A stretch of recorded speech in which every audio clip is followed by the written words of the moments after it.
Now, if you look here at the driveway, you can see skid marks here from the bus when it hit the tree.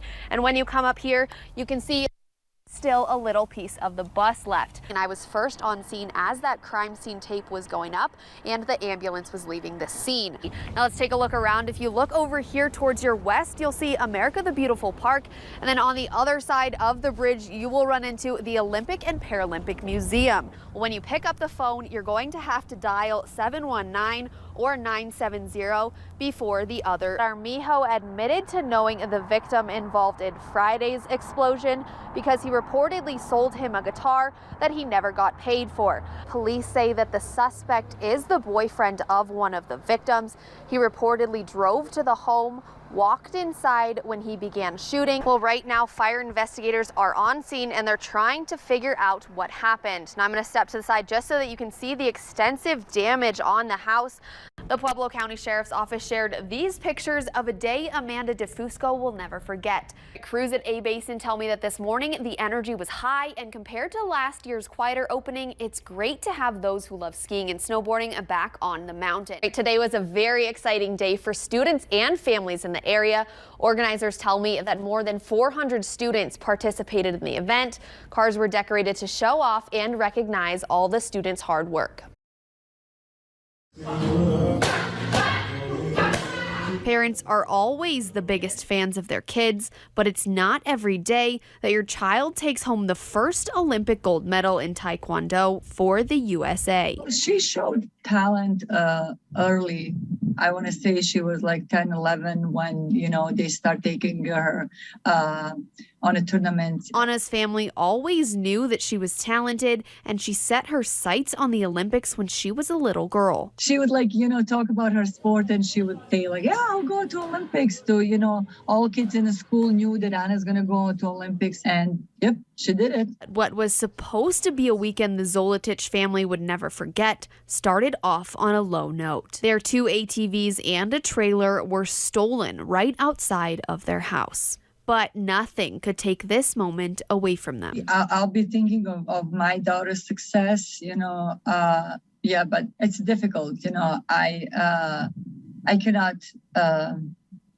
process that. It's hard for me to believe that somebody's that brave to come in somebody's property and steal something. During a weekend full of ups and downs and 18 years of intense training, Anna took home the gold medal, making a mark in USA history. And in this moment, Anna's family has one message for her. Just enjoy every minute of your journey. We're very proud of you. We love you. Can't wait to see you. We miss you. Peyton Doty says she and her family went to Colorado Snowballs and Fountain with her service dog Blue earlier this week. And then the manager or whatever just came to us and said, you can't have a service dog in the building. I was embarrassed as heck.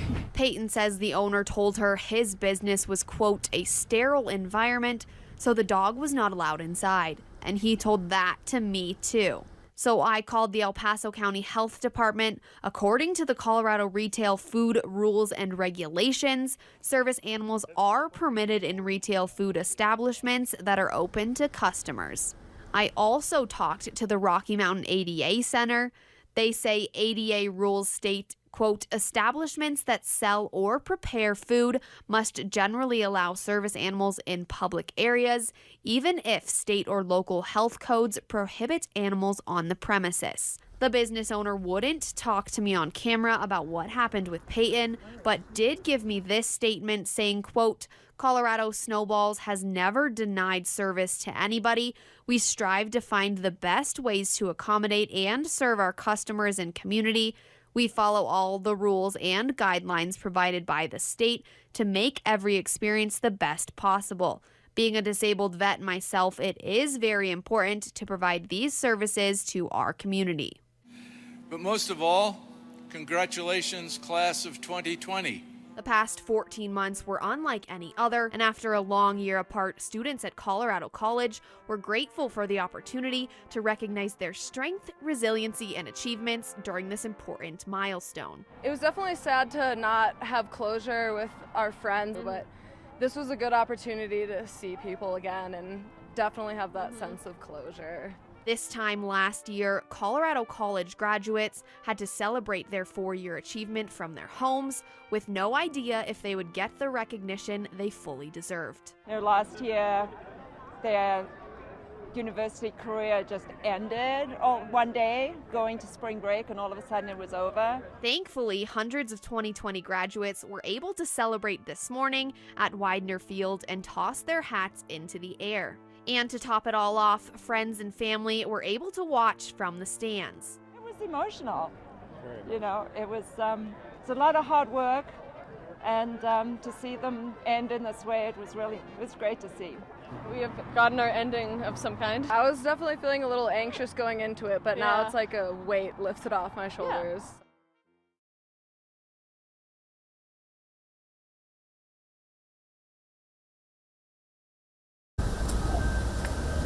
After almost 10.5 hours, hurry, and then wait. more than a dozen cars are now free from a mudslide on Highway 285 near Poncha Pass. Got up at 4 o'clock this morning to go to South Fork to pick up a pig. Well, at least I got a bed. I laid down and took a nap. Colorado State Patrol closed the highway to clear the mess. About 9:30 last night, a heavy rainstorm came through the area, and about that same time, we had a call of numerous rocks and debris in the road. And shortly after, all these mudslides occurred. This comes after I-70 has been shut down several times in the last couple of weeks for mudslides. Back at 285, heavy equipment was brought in to clear the highway, and finally the road was back open around 8:30, making for a long morning for drivers stuck in the mud. Hit this at about 6 o'clock and had to turn back around, and I should have slept in.